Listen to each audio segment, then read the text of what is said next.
অনুগামীদের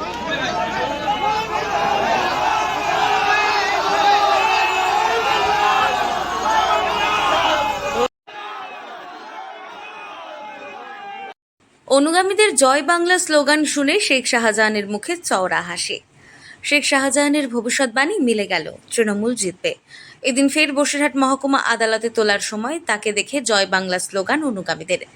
স্বাভাবিকভাবে অনুগামীদের মুখে জয় বাংলা স্লোগানে মুখে চওড়া হাসি শেখ শাহজাহানের।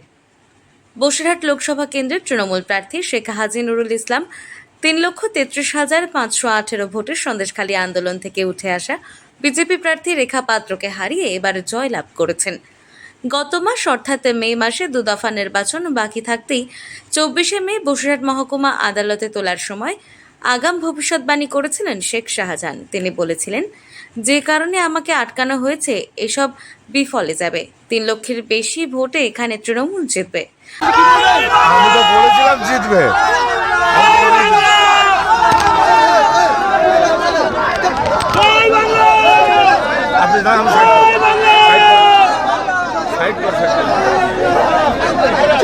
আজ ফের বসিরহাট মহকুমা আদালতে পেশ করার সময় তিনি বললেন, আমি তো আগেই বলে দিয়েছিলাম তৃণমূল জিতবে।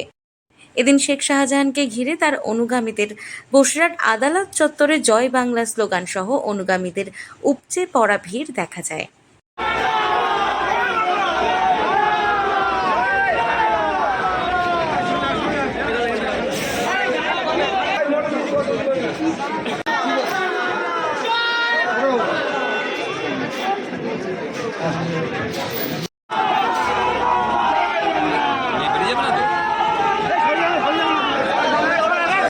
উত্তর 24 পরগনার বসিরহাট থেকে জুলফিকার মোল্লার রিপোর্ট, লোকাল 18 বাংলা।